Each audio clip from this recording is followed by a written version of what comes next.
Assalamualaikum warahmatullahi wabarakatuh. Bertemu lagi dengan saya Widya Burlian Al-Kalabi di Dialog Media Widya Indonesia. Kali ini kita bersama seseorang yang sangat spesial untuk Kota Bogor khususnya. Beliau adalah Raden Aceh Sumanta SH, SPD, Ketua Yayasan Budaya Hanjuang Bodas, Ketua Umum YBHP, dan banyak sekali aktivitas beliau di dunia sosial, bukan hanya di dunia seni, dunia sosial, budaya, dan sebagainya, termasuk dunia pendidikan. Nanti kita akan kulik secara mendalam apa saja kegiatan dari Bapak Raden Aceh Sumanta ini. Tidak berlama-lama, kita langsung temuin beliau. Assalamualaikum warahmatullahi wabarakatuh, Bapak. Waalaikumsalam warahmatullahi wabarakatuh. Sampurasun, Rampes. Senang sekali hanya kita bertemu dengan beliau, orang yang sangat melegenda di Kota Bogor. Semua orang banyak kenal beliau sebagai salah satu tokoh bangsawan ya Pak ya.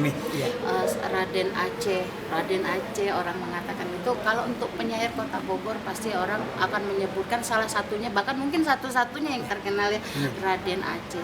Banyak sekali puisi-puisi karya beliau ini yang luar biasa, benar-benar kalau dengar tuh pengen nangis Pak. Iya, masalah perempuan, feminisme ya Pak ya, diangkat masalah politik, sosial dan sebagainya. Satu hal yang saya kagumi dari beliau ini, beliau bukan penyair biasa. Beliau ini adalah orang yang tidak pernah berhenti sekolah, betul Pak ya? Selalu kuliah dan ini membuat beliau berbeda dari penyair-penyair lain. Tidak hanya sekedar meluangkan lisan, isi, diksi ya Pak ya, tapi memang ada isinya. Nah, apa sebenarnya yang dilakukan Raden Aceh Sumanta di dunia literasi, di dunia puisi, di dunia sastra Indonesia saat ini dan khususnya Bogor? Kebetulan kami selalu menghargai tentang apapun yang terbuat oleh orang lain. Kita tidak boleh menafikan sesuatu, kita juga tidak boleh merendahkan tentang kreativitas, tapi justru dari kreativitas itulah kalamullah akan ketemu. Kalamullah itu adaptasinya dari ayat. Oleh karena itu tadi dengan kita membaca banyak literasi, banyak literatur, juga banyak Quran yang sangat menginspirasi, itu sangat luar biasa. Kemudian juga literasi tidak hanya sekedar dalam tanda petik, hanya dua, antara membaca dan menulis.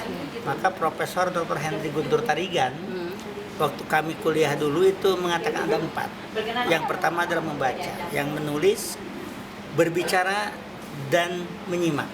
Kenapa? Ketika orang lain berbicara itu kita harus mendengarkan. Kenapa? Itu sangat menghargai, itu yang disebut dengan dunia etika. Jadi literasi juga telah termasuk di dalamnya dunia etika. Kemudian yang kedua terkait dengan persoalan menulis, tidak boleh terhenti menulis. Begitu malam pun bangun pukul 1, pukul 2 malam ada inspirasi tulis. Bangun salat tahajud tulis. Nah di situ jangan lupa kita salat tahajud dulu karena kita muslim. Nah hal yang ketiga penting, tanpa disosialisasikan, tanpa ditulis, tanpa dibukukan, rasanya kita akan hilang dari jembatan dunia. Oleh karena itu tadi setelah kita membaca, menulis, mari kita bukukan sehingga nanti siapapun bisa melihat ketika kita tiada. Maka seorang penulis adalah ibarat sejarawan yang tentu akan dibaca nanti di kemudian hari. Siapa si A, si B, si C itu akan terlihat. Kalau kita tidak pernah menulis maka kita akan sirna, akan punah di muka bumi. Nah daripada kita nanti punah, lebih baik ayo menulis. Dari membaca diimplementasikan ke dalam menulis. Itu yang tidak boleh kita lupakan. Dan jangan lupa sekolah pun adalah penting dalam rangka menunjang ilmu pengetahuan. Dengar itu. Kita tidak bisa hanya lulusan SMA. Betul. Seorang lulusan SMA hasil tulisannya gimana? Wawasan terbatas. Bukan kita merendahkan ya Pak ya? Tidak. Hanya tadi dunia literasi identik dengan dunia pendidikan. Kecerdasan. Oleh karena itu AI Prosidi memang lulusan SMA, tapi anaknya doktor semua. AI Prosidi. Nah sehingga beliau itu terinspirasi oleh anak, oleh lingkungan dan banyak membaca. Dengan banyak membaca kita terbukalah dunia, terbukalah pintu-pintu langit yang bisa menginspirasi pikiran-pikiran kita. Itu di situ. Jadi kenapa tadi dunia sekolah juga adalah penting? Kita wajib memberikan cerita kepada anak cucu. Oh ini loh, bapak saya, ibu saya ternyata ini dan lain sebagainya. Nah, tadi ada kemauan. Jadi betul memang sekolah bukan satu-satunya jalan untuk jalan pintas, jalan lurus berliterasi, betul. Tapi kalau di kampus itu kita dipaksa membaca, maka membaca itulah jembatan untuk pengetahuan. Coba kalau kita tidak sekolah, kita tidak ada kegiatan, rasanya itu adem, tidak ada tuntutan apapun kepada kita. Betul Jadi itu yang sekali. penting. Nah, kan kewajiban kita kan suruh menulis, makalah, membuat esai, berkarya. Betul. Lalu kita harus siapa nih yang mau ini? Nah, itu penting. Itu penting ya. Jadi pendidikan tidak boleh diabaikan. Kalau perlu justru kita lebih hebat lagi membuat dunia pendidikan sebagai jalan lurus literasi di dunia. Betul Itu. sekali, toh. Nah, kita tuh pengen tahu seperti apa sih masa kecilnya seorang Raden Aceh, ya, bangsawan, ya kan? Masa kecilnya diistimewakan apa gimana, Pak? Atau seperti orang-orang kebanyakan pada umumnya itu sampai kemudian tiba-tiba pinter banget, terus jago nulis, jago bersair, itu apakah keturunan kita dulu bangsawan sebelumnya juga sama, Pak? Memang kebetulan kalau Bapak ya, kalau kita punya ada Citrap, Basake, dan sampai ke atasnya itu sampai kepada Patahila dan sebagainya. Tapi terkadang kita khawatir disebut agulku payung putut. Itu benar. Jadi kita takut, tapi kita mencoba menggali seluruh kemampuan dan SDM. Nah, akhirnya seorang ayah, seorang bapak itu ada di dua tempat. Yang pertama memang kami di Sukaraja, Cibedug Raden dan sebagainya. Sehingga peristiwa-peristiwa kenapa disebut Cibedug Raden, ratusan Raden yang dibunuh, disuruh oleh Belanda, tapi yang ngebunuhnya adalah PKI. Kenapa? Kalau sekarang barangkali ditipulah ketika rakyat suruh datang ke desa atau di desa dibom, Dihabisi. karena tidak suka kalau kepada radennya orang Sunda. Genosida itu. Iya, karena orang Sunda itu jujur apa adanya. Karena belendongnya ada di depan, jadi tidak pernah ngempelkan tangan itu di belakang. Kritiknya tajam, halus tapi tajam. Gitu. Nah, kemudian bapak itu memang penulis syair Arab. Bapak penulis syair Arab, karena memang kami ketika masa kecilnya nyaris tidak boleh kemana-mana oleh orang tua. Diawasi, kemana nih Aceh? Takut barangkali apakah terkontaminasi atau bagaimana, atau kita membuat nakal sehingga membuat malu keluarga. Nama baik keluarga. Terah tadi ya, Pak. Ya. Nah, akhirnya diawasi betul, kita lebih baik ketika memang mau jajan minta ke ibu atau ke ayah. Kebetulan Raden itu adalah di ayah posisinya. Dari sebelah ayah. Dari sebelah ayah. Ibu kemudian dari terahnya Tarumanagara. Dari Cibung Bulang. Baru bapak dari terahnya Pakuan Pajajaran di sini. Jadi itu. Nah, akhirnya dengan demikian malah bapak selalu mengawasi, sampai merokok pun kita tidak boleh. Sampai sekarang, Pak? Tidak. Bahkan kita yang mencoba menginspirasikan kepada pemerintah membentuk kawasan tanpa rokok di lingkungan kota dan Kabupaten Bogor. Kita punya peraturan daerah. Kami berikan inspirasi itu. Itu karena kapok kami ketika kelas 2 SMP kurang lebih saat itu di kabar belajar itu ada ada korek api dari kayu, itu ya. Iya. Beda sekarang kan dari plastik ya, dari itu gas ya. Kalau dulu tidak itu bekas nyulut obat nyamuk yang muter. Obat nyamuk dulu kan bulat. Iya. Itu saya ditempeleng oleh bapak. Sampai kencing di situ di kamar itu. Gara-gara dianggapnya saya merokok. Itu salah tidak pengertian, Pak. Iya. Kami udah jelaskan, Pak, ampun. Aceh tidak merokok, tidak apa, tapi ini bekas nyulut obat nyamuk. Dianggap nggak ngerti orang, tapi kalau udah ampun udah kasihan juga kali ya. Nah, dari sana kita sampai hari ini tidak.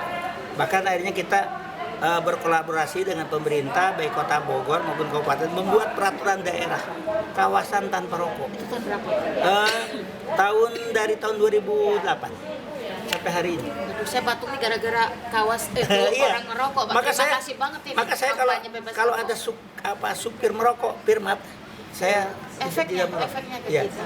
Kalau di angkot di mana saya tegur orang yang merokok, maaf Pak, yang tidak merokok ada 4 anak Bapak sendiri. Zolim. Iya. Benar. Jadi Emang kenapa? Yang pertama baju saya bau. Yang kedua saya tidak suka merokok. Dan yang ketiga dilarang merokok di dalam kendaraan. Ada peraturannya Pak. Itu. Jadi kita berbicara itu sesuai dengan aspek legalitas. Legalitas. Ada fakta. Ada yang disebut dengan peraturan. Itu disebut peraturan.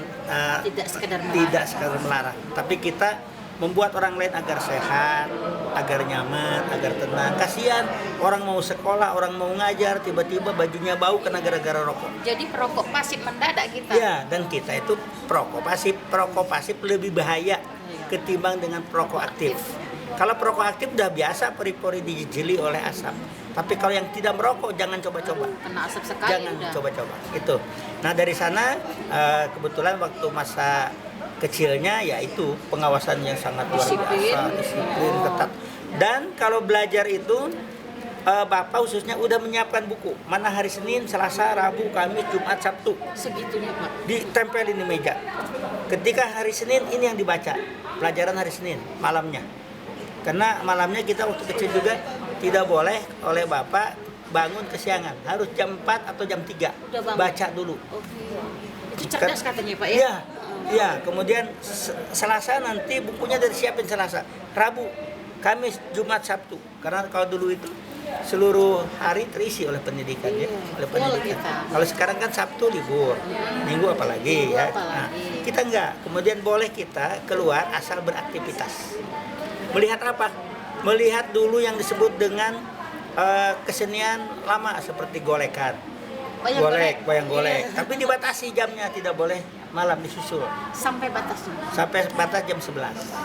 Itu nggak boleh. Apalagi kalau jam-jam sekolah itu hanya melihat saja. Melihat oh kayak gitu ya golek, balik lagi.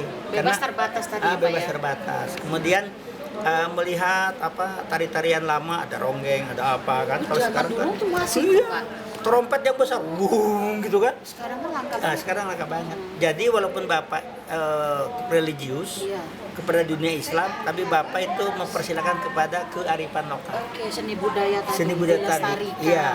Nah, kebetulan setelah Bapak dari Sukaraja pindah ke Nagrak Sukaraja sana, pindah ke Nagrak Cibung Bulang, itu alam sudah berbeda. Di sana agak sedikit bebas dalam pengertian bebas disiplin. Di Nagrak Sukaraja, Nagrak Cibung Bulang sangat disiplin sekali. Nah, akhirnya apa?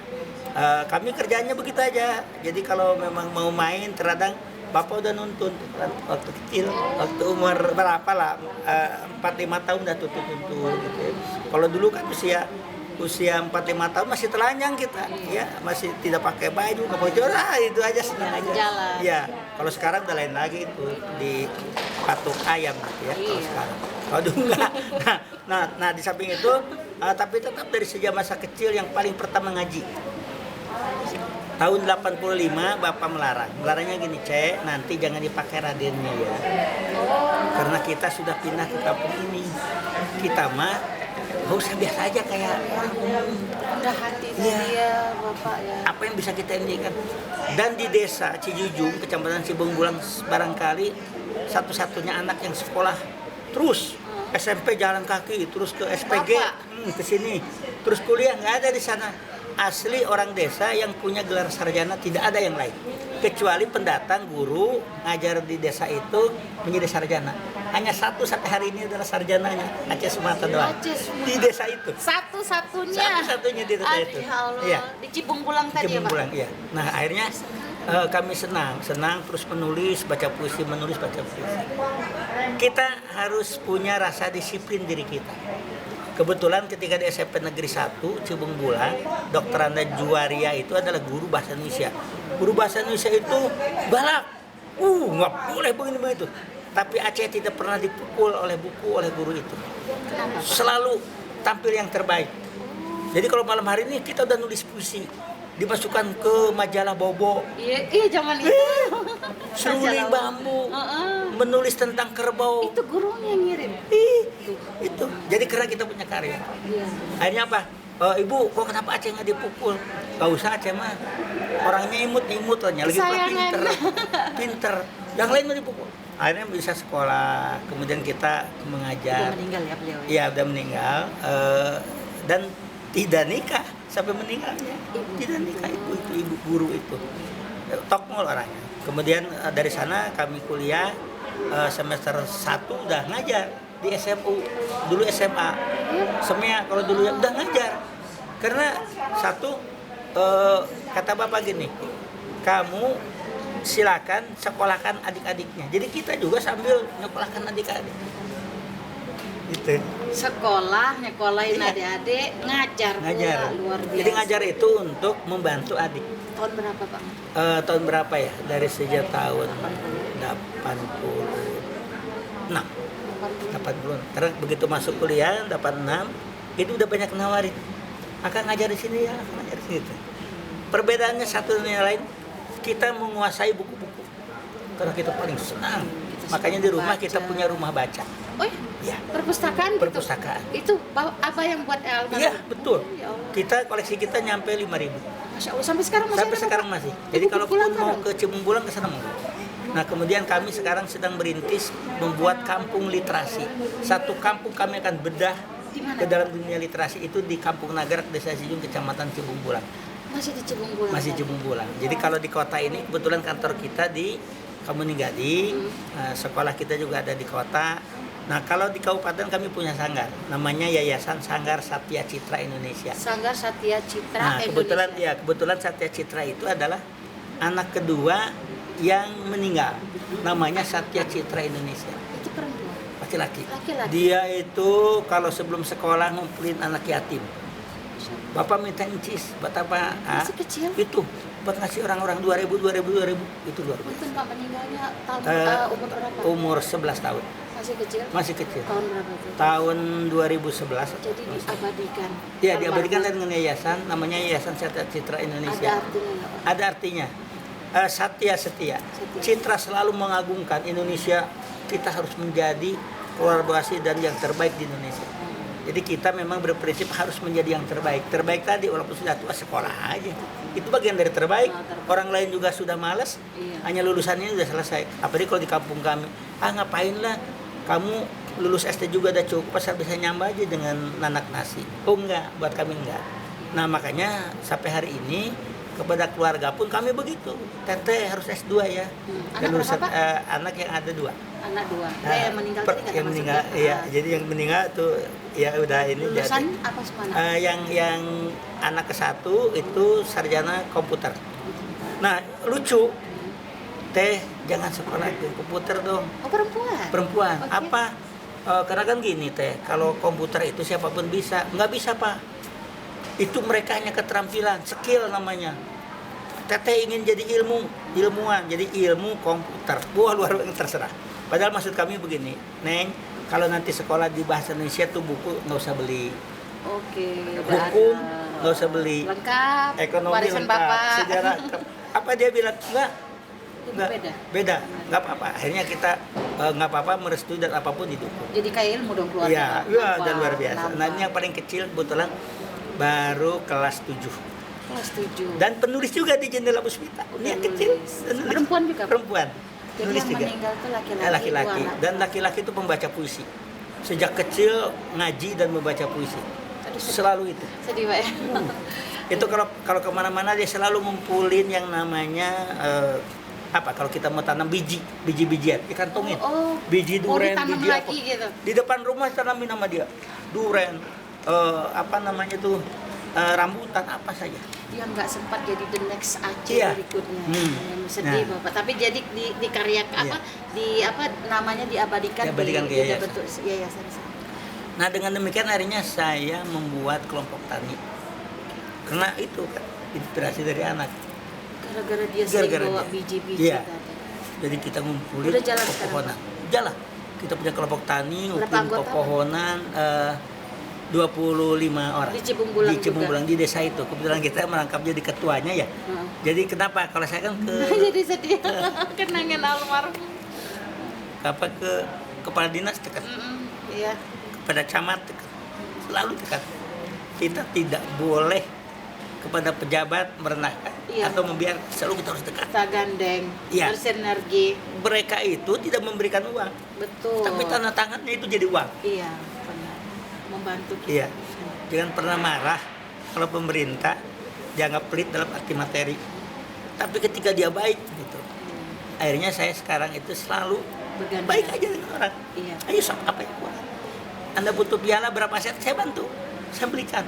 Itu. Jadi kita kenapa demikian agar Aduh, maaf Pak, jadi sedih. ada yang apa? yang ikuti berikutnya. Betul. Nah, ke menulis itu yang tidak boleh kita harus setiap saat, tidak pernah dan tidak boleh kita pensiun menulis. Lanjut terus. Saya konsisten sampai hari ini. Gitu. Kali kita. Iya, konsisten. Kenapa? Menulis itu penting. Ketika kita bersedih kita tuangkan. Ketika kita gembira, ketika kita Terapi juga itu. iya, terapi untuk bisa usia awet itu kan, bisa harmonis. Dan kalau memang dimarahi oleh anak, kita diem aja, tulis aja, Bapak nulis wae ya bisa. cerpen apa gitu ya. Kemudian ketika memang misalkan istri marah, kita biarin aja, ya kita kemarahan kita kepada istri jangan dibalas dong, tulis aja ke jadi cerpen. hasil karya. Iya, cuman bahasanya nanti lebih halus lagi, Jangan tersinggung. Nah, ya benar. itu nggak boleh. Bisa jadi hikmah ya. Pak, Ya, seorang penulis itu bisa menjadi hikmah